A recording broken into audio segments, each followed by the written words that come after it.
welcome to Taiwan Today. I am Natalie Tso. Some people are saying US-Taiwan ties are stronger than ever. Well, today to talk with me about US-Taiwan ties is the CEO of DC International Advisory, Steve Yates. It's great to have you on the show and in Taiwan. It's my pleasure. Thank you. So what do you think about, some people are saying that US-Taiwan ties are stronger than ever. Do you agree? And what do you think of the ties right now? Well, I think objectively, you'd have to say that the US-Taiwan relationship is very, very strong and healthy. It's, in my view, a time of opportunity.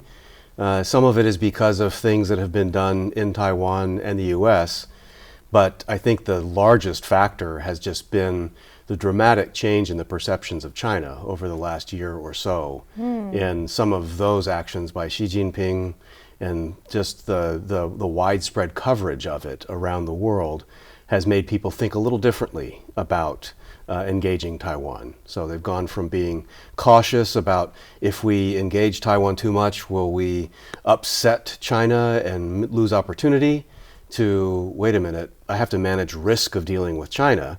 And so companies like Google and Facebook and others are starting to say, well, maybe we need to be doing a little more in Taiwan to balance our risk of exposure to China.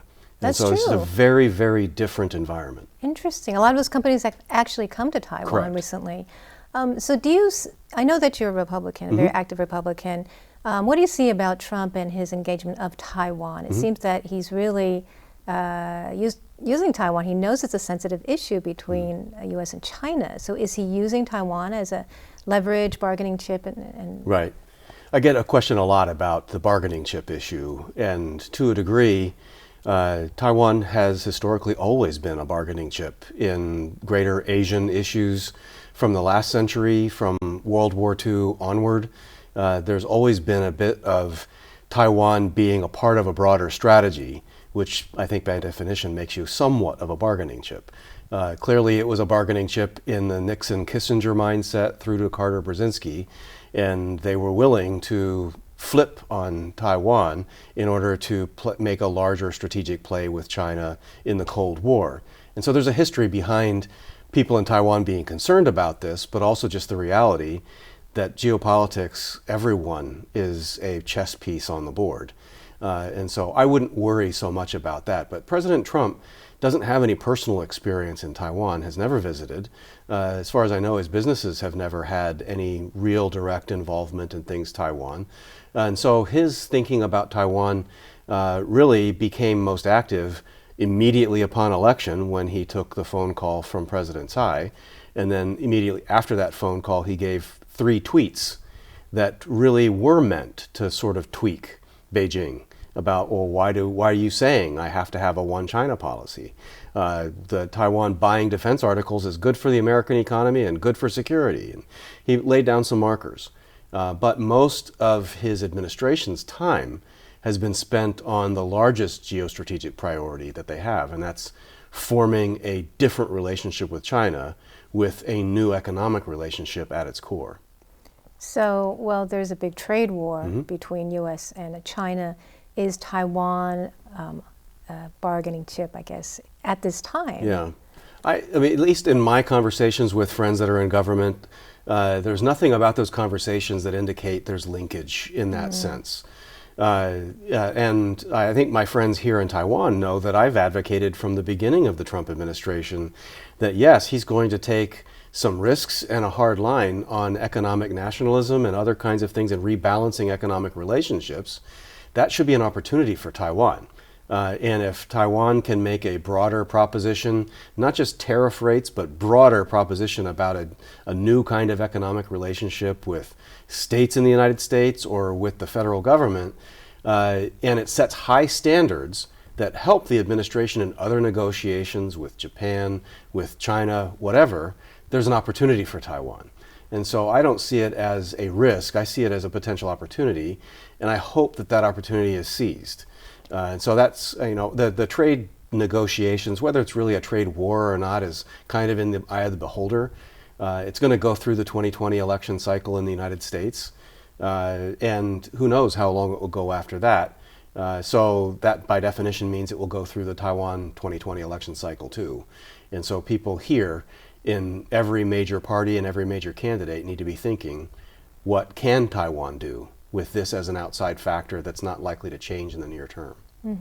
You said opportunities. Do you think that the U.S. and Taiwan could have a trade agreement? I know that that's been brought up. I do, but it's been talked about for a long time. But I do think that the environment is very conducive to it. There are a significant number of U.S. senators that have taken public positions in favor of negotiating a free trade agreement with Taiwan. Earlier in my career, when I was at the Heritage Foundation in the 1990s, there were several representatives of the foundation and people around D.C. that would talk about an FTA, a free trade agreement with Taiwan. It never seemed to get any traction, and it never went anywhere in the U.S. Senate. You could get people in the House to support, but it never went anywhere in the Senate. But people have focused on the change in the Trump administration, but there's been a change in Congress. And in the U.S. Senate, there have been a large number of senators that have been very active on China issues, but also active on Taiwan issues. And the president has signed the bills that have made it past the House and the Senate and to his desk. And so I think there's evidence that that opportunity is real to move in that direction. But I think it would be a mistake of thinking it as that is the only way to approach a new and better economic relationship with the United States. Onshoring of manufacturing from China to Taiwan, from China or elsewhere in Asia to the U.S., are what President Trump and his administration think about, and I think it's what administrations across Asia need to be thinking about in rebalancing their risk and their engagement with China. But creating jobs, bringing investment back, and kind of rebalancing some of that manufacturing is an important factor. So it's not just tariff rates and just trade alone. That's great. But actually moving jobs, creating new opportunities. And then the challenges that China presents in cybersecurity, in ownership of media, even knowing how do we build relationships so that we have interoperability, not just in a military sense, but in a broader sense of our democracies, our economic institutions. We're just barely beginning a conversation that I think could be quite meaningful. So I think the opportunity is there for a free trade agreement, but there's a bigger opportunity that's there, that regardless of whether USTR or others want to begin those talks, there's opportunity for leaders here to push in the government, but in the private sector too. Well, I'm curious about, because both the countries are holding elections, right? So on the U.S. side, how different is a Democrat and a Republican president in their policy towards Taiwan? Well, the best it could do is to kind of look historically. I mean, as a partisan, I'd love to say some things that would say all of my Republican colleagues are wonderful on Taiwan, and all those Democrats, don't trust them, don't elect them. But that's just, I have my own bias on that. But it just analytically looking at Republican and Democrat presidents, from my point of view, as someone who's spent half his life coming and going to Taiwan, I think all of them have been bad. It's just a degree of bad. Some of them have been less bad. There have been moments when they've done things that are great, but I think in general, American policy towards China has been almost un-American, and it's been too conciliatory towards China that we thought by engaging and giving special treatment to, it would emerge as more free and more cooperative. And all we've ended up with is a bigger, stronger, more belligerent, and more capable enemy. So I really do see the Chinese Communist Party as the enemy of our way of life. I think that it's the enemy of the Chinese people's way of life. And that sounds stronger and more direct than a lot of people in China policy will talk. But I think the electorate that I was engaging over the last 5 years, that's where their thoughts are. And I think they're more correct than a lot of the academic experts. So in that context, the Clinton administration had some good things as a Democrat administration and some bad things. The good things were they did send several cabinet level officials to Taiwan during the 2 terms of the Clinton administration. That dropped way off in the Bush administration, and there were none that came after that for the most part. I think there may have been one tangential cabinet visit during the Obama 8 years. And so there was the missile crisis of 1996. The Clinton administration sent aircraft carrier battle groups into the area, had a pretty strong show of support for Taiwan during that period. But then President Clinton issued the so-called 3 no's, when he was back to trying to warm up relations with China in the run-up to WTO and other kinds of things. President Bush, when he came into office, I was very proud of him speaking up about defense of Taiwan and do whatever it takes to help Taiwan defend itself, etc. But then he also, when he was unhappy with President Chun, he stood by the premier of China and denigrated the elected leader of Taiwan right by a dictator. And that just didn't ever sit well with me. And I know he was a better person than doing that, so I think he got bad advice. But that was a real stumbling block for me in watching how the administration dealt with things.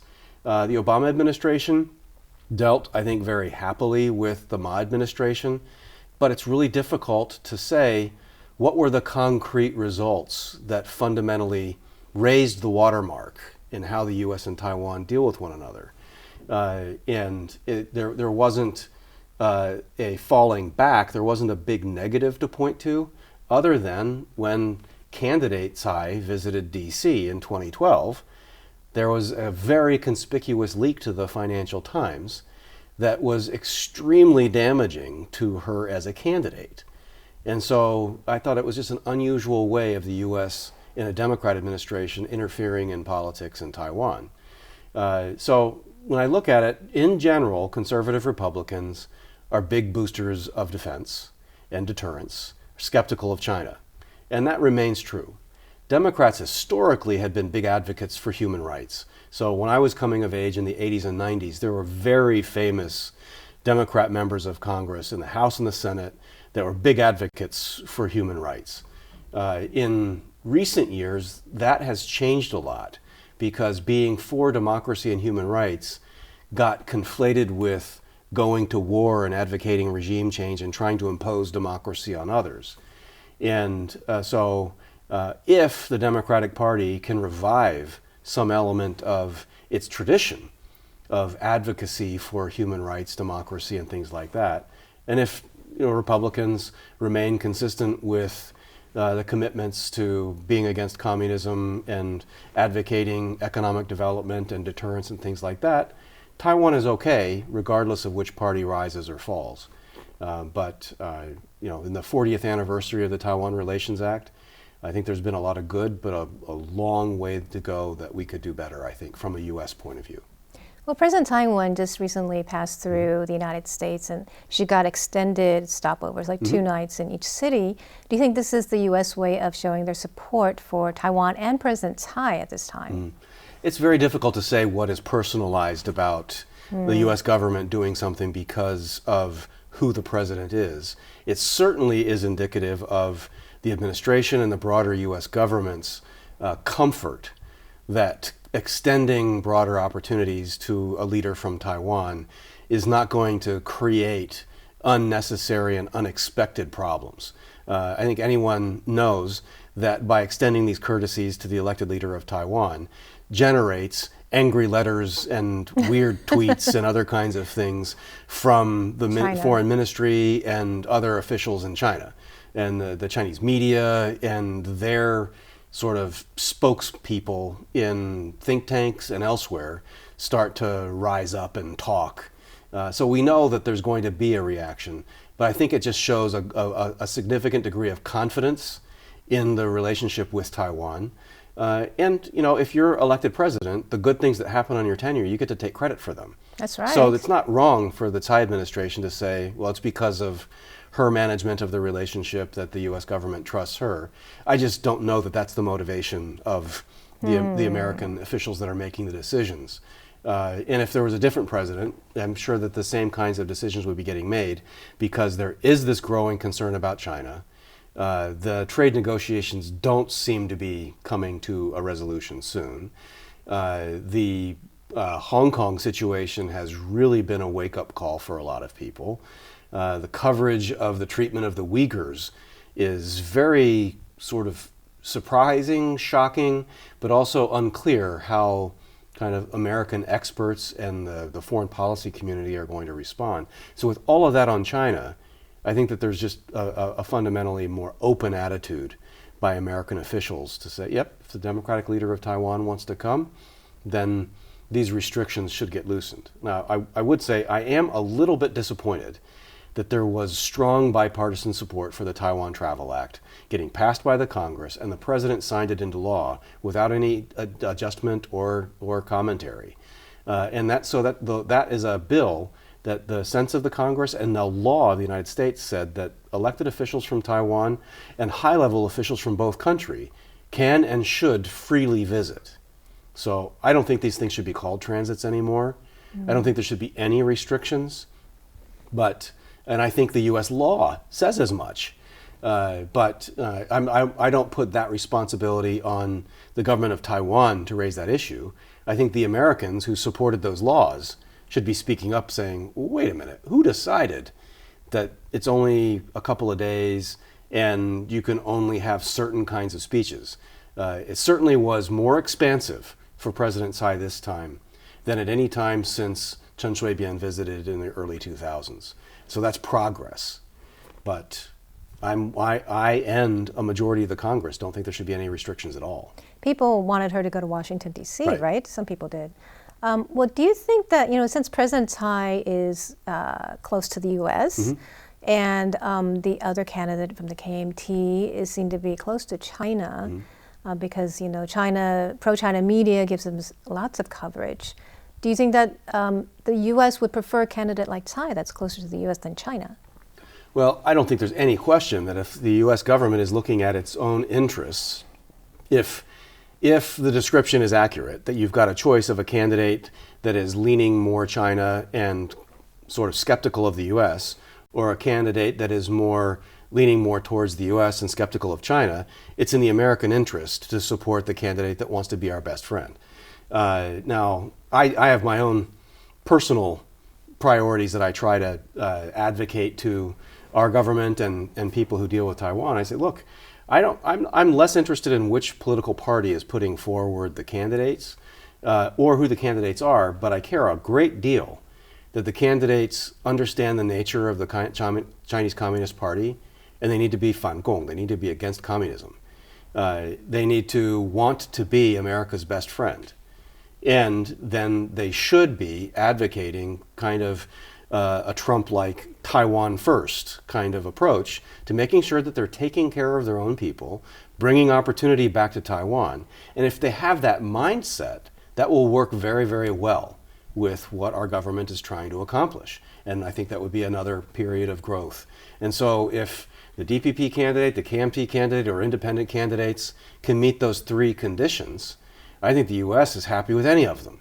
But if there are candidates that really steer in the wrong direction on any one of those three areas, well, then I think we start to have questions about, is it really good for us? But what can the U.S. do? All it can do is maybe say some things, maybe grant some meetings, but our influence on the outcome here, I think, is less decisive than people might imagine. I mean, there's an awful lot of voters that go to the polls and they don't ask Uncle Sam first, what should I do? Well, Steve, you've been saying that the U.S. could use Taiwan as its best friend, but we also would like the U.S. to be our best friend. So in what ways and how far is the U.S. willing to go to be our best friend? Well, every time we talk about something like this, it gets a little bit difficult to sort of define terms, because who's the U.S.? Is it the president? Is it the Congress? Is it sort of the American people? And I think the main issue from just an American point of view that I'm most concerned about is that experts on China and Taiwan in DC and in government, I think they've got a pretty decent handle on where they think our commitments should be. But the American people themselves haven't really been prepared to know what is Taiwan. They may think Taiwan, is that Thailand? Or what is this Republic of China place? Is that China? And so if the American people don't have kind of a broader base of knowledge about why would we have a commitment to help Taiwan, what is Taiwan at the front line trying to contend with? And if I agree with those things, first I have to know about those things before I can agree with them. Then if I agree with them and I feel some tie of friendship or knowledge well, then the commitment can be quite strong. But I think the danger zone is that D.C. may think it's got an idea of where it wants to go, but the American public hasn't been prepared. And in a post-Iraq war and a continuing Afghanistan war situation, there are a lot of American voters that don't want any kind of major military entanglement. And their commitment to alliances is quite weak. And so I'm hoping through the 2020 election cycle and through very good senators like Cory Gardner, who's running for re-election in Colorado and has been very good on China, very good on Taiwan, hopefully it can reawaken among the electorate why this is not a favor to the Taiwan people. This is a good American policy. It helps lower our cost, manage our risk, and expand our ability to deter China. And so that education in the U.S., I think, has not been tended to quite as well as it should have been for the last couple of decades. With Taiwan, I just think that doing a few more things, whether it's investment, manufacturing, there's a lot of focus on the Foxconn investment in Wisconsin. And there's some good, some bad in that coverage. But if there are more examples that average everyday Americans can say, there's a little bit of made in Taiwan in my belly. There's a little bit of made in Taiwan in my dad's paycheck. There's a little bit of made in Taiwan in my cell phone and the other things that are part of my life. And even if I don't know about Taiwan, I sure like my cell phone and I sure like that food and then there will be a greater degree of identification, acceptance, and support. And then people who are in politics will have positive reinforcement for taking a good pro-Taiwan position in American policy. So that's soft power, right? Soft power, right. It's But been it talked about a works, lot, right. and it's easy to write about. It's expensive and hard work to do, Right. but I think it's very valuable. So is it hard for pro-Taiwan people like you to get the government, to be supportive of Taiwan as you want them to be? Well, sometimes it depends on circumstances. And in a way, Xi Jinping has made it very easy because Xi Jinping's tenure of China has really fundamentally transformed how China is perceived around the world. We went from a period where people were very permissive of China and were thinking about China being a competing model of development, and maybe they were going to be the guardians of free trade and market economics, now to, holy cow, what is this social score Orwellian monitoring system? What's with concentration camps growing in a part of a major nation? And what's with the attack on our media, our education systems, and efforts to kind of bully and control people? And that change of image has allowed for people like me to be able to get the time and attention of others to say, well, so there are things we should be doing to deal with China on its own. But now you understand why for years we've been saying, this is why we need to work with our allies and friends. Because if China can focus only on the United States or only on Taiwan, it has a huge advantage. But if it has to work with an independently capable, awake, and strong Japan, South Korea, Taiwan, some elements of Philippines, Southeast Asia, India as an independent actor, and having a degree of confidence in our own economy, our own technology base, other kinds of, and our energy independence is very, very important.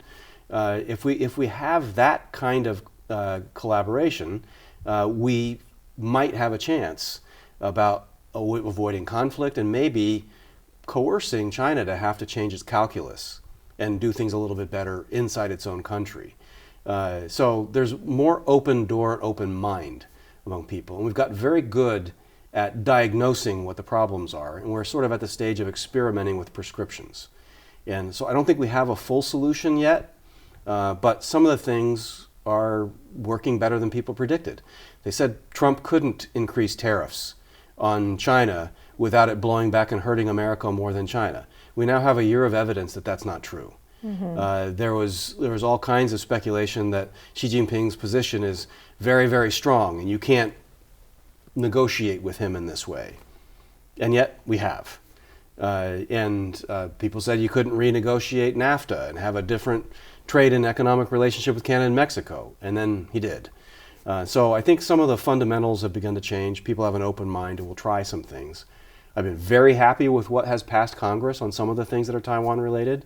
And so now it's just trying to work with them to press people to implement. And I hope, there'll be more high-level visits from Taiwan. There will be more high-level visits from the U.S. coming to Taiwan.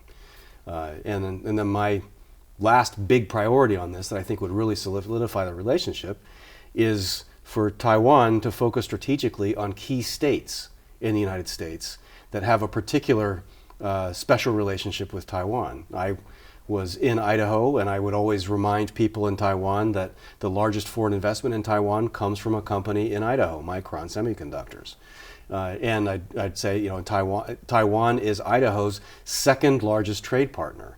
And China is our fourth or fifth largest trade partner. So when you have a state like that, Taiwan has an open door to government officials, but also to universities and to society. Mm-hmm. And Idaho's not the only one.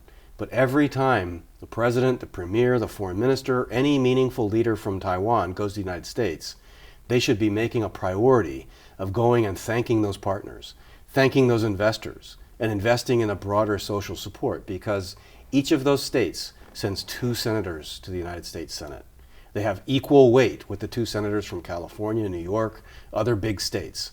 So I think do what we've been doing on the high-level visits, focus on the trade and other kinds of stuff, but building up this foundation of why we have this partnership and what value is Taiwan bringing to everyday America, those things could go a long way.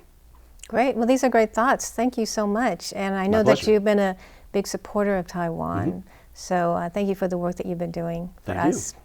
I've been speaking with the CEO of DC International Advisory, Steve Yates, who is in Taiwan visiting. And thank you for tuning in to Taiwan Today. I'm Natalie Tso.